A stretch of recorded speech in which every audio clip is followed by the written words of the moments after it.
Welcome to hole number one of the Sunset Ruins tournament on the Sierra Plateau course. Now, setting up here on a par 4 with an extra mile level 6. Notice how I have like half the red ring on both the left and right rough here. 3 bars of top spin, 1 left with a navigator ball.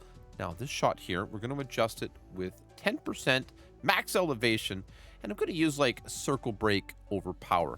Now, if you haven't watched one of these videos before, just understand I'm using generic pre-tournament wins and coming up with the most reasonable path that I think the average rookie player would take in the widest variety of situations possible. Now, that doesn't mean this is going to be perfect for everyone in every shot, every time, but I think this is going to give us a very, very good baseline to work with. So, second shot here with the Thorn. I'm going to play this anywhere from 2 to 4 bars of backspin and 40% elevation, and I'm going to be using the slider here, so it's like where I moved it back like 80% or so, and I'm just using almost 2 bars of backspin here. So as you can see in the example, I'm only using 35% with that slider, so I think I just need to use just a tiny little bit more here with this kind of shot.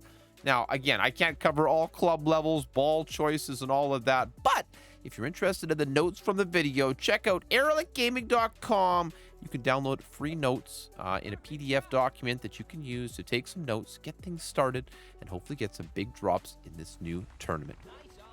Hole number 2. Now, this par 3, you can play it to the left or to the right, but I like to use a Goliath and a navigator ball anywhere between 0 to 1 bar of topspin, and we're going to rough bump directly to the hole. 5% mid here on this adjustment.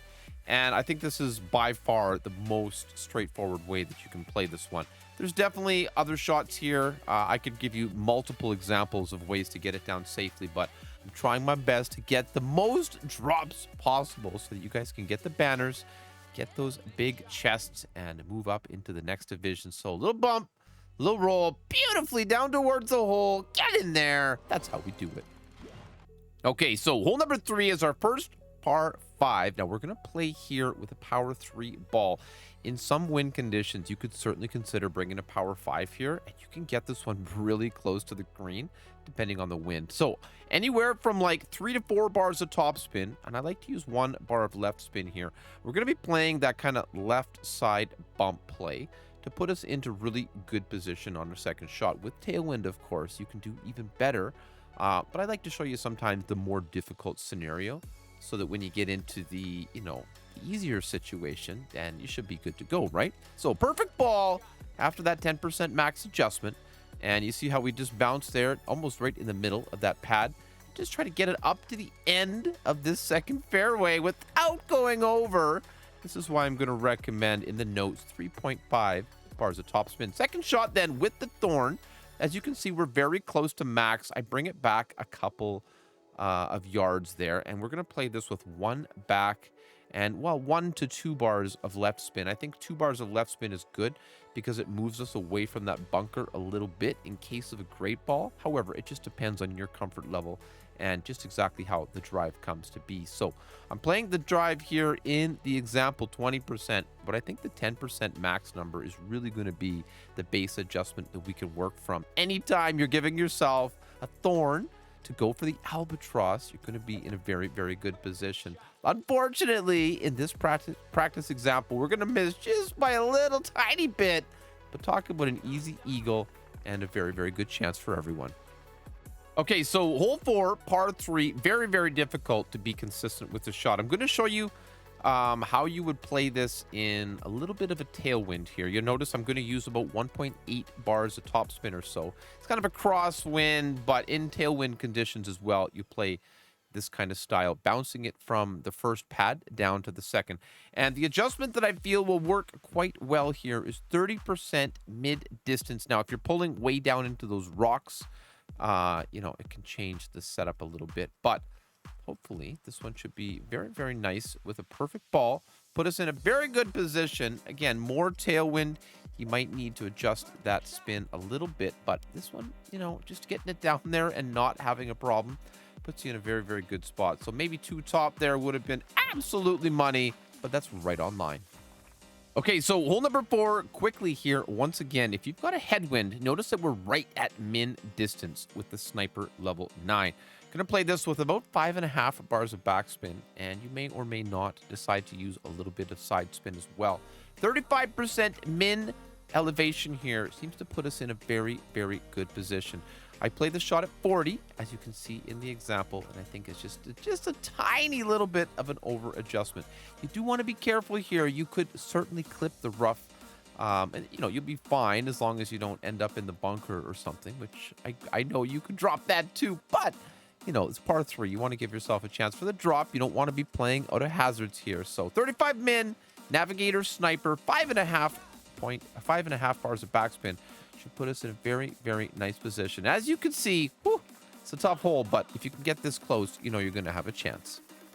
Okay, so hole 5, this par 4, it's pretty long, but it's got a chance here if you play the drive in a consistent way.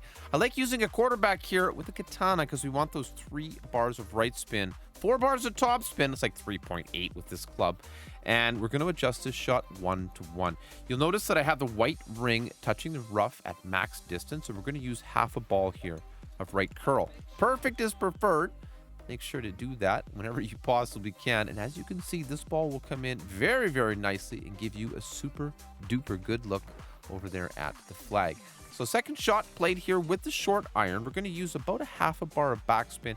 Typically speaking, I usually try to do my thorn shots like 2 bars, but it just depends on the setup here. We're very close to min, but we're going to play this at mid numbers. And, here we go. We're going to add, like I said, a little bit of spin. Now this one, top spin. Oh, maybe it was 1/2 bar of top. I thought I played 1/2 bar of backspin here, but into the headwind does absolutely make sense to give it a bit of top spin. So if you do have a tailwind on this second shot, that's when that backspin will certainly come into play. You'll have to play on your toes and pay attention to the conditions because they will be changing when we go live for the tournament, and you should be changing your shots up slightly as well. Back or top, get in the hole. That's how we do it. Okay, so hole number 6, this par 5, as you can see, it's not super crazy long, but it does need a good bit of consistency. And getting it down to that long, far fairway is very, very difficult here in Rookie. So you have to bring like a topspin boost ball or have a higher level driver in your bag. So I play here with about 4.5 top, 1 left. And as you can see, we're just going to go with a normal shot here. Try to keep this ball in play. I don't want to be playing with a hazard club here down for a par 5. So this one, as you can see, comes in very, very nicely to the end of the second fairway. Have to adjust your spin set here, but should give you a really, really good look from here.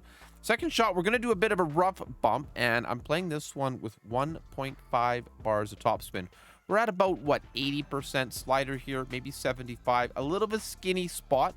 But you can see in the cross headwind, this is actually a nice shot to pull because we don't have to pull down into that bunker. You can pull into the bunker, but you might need to push up a little bit after you do so. Top of the green ring at the top of the rough here into the headwind. 15% at max is what I'm playing, but I think 10% is going to be just a little bit closer to getting the drop. It's a skinny one.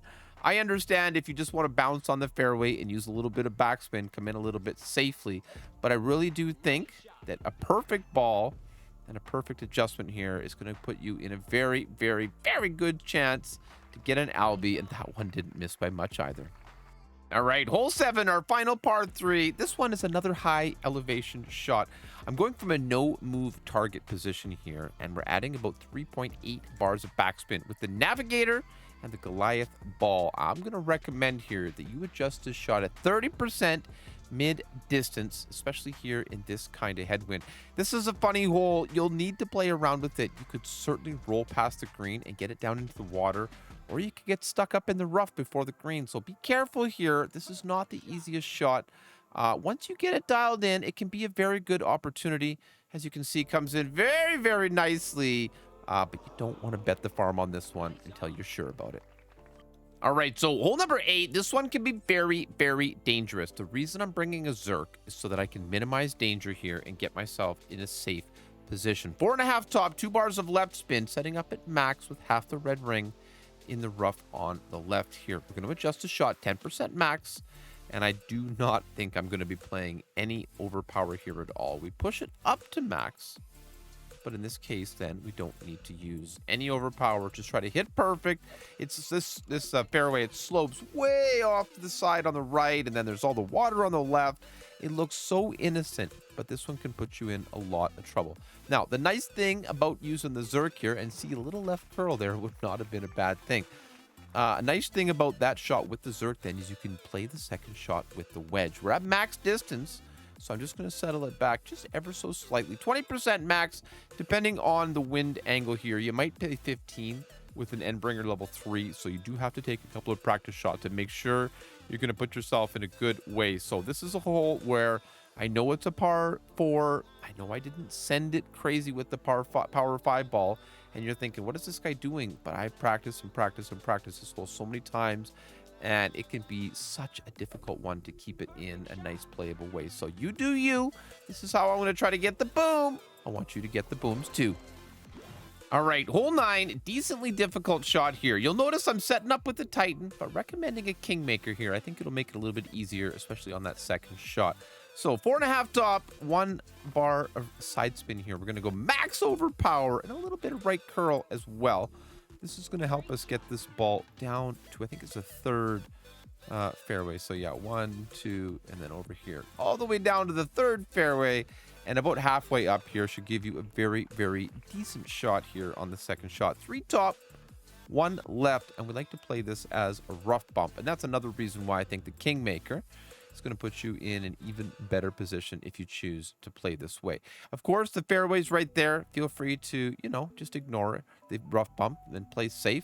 But again, when I have a wind angle like this, where I don't need to pull down into the bunker, I think it really gives me an advantage and a good opportunity to get the drop. So 0% mid on that adjustment, and I think this is going to be a great hole to end the tournament with. I hope we can get some big flaws, booms, and I wish the same for you. I wish you the best of luck in the Sunset Ruins. Woo, baby!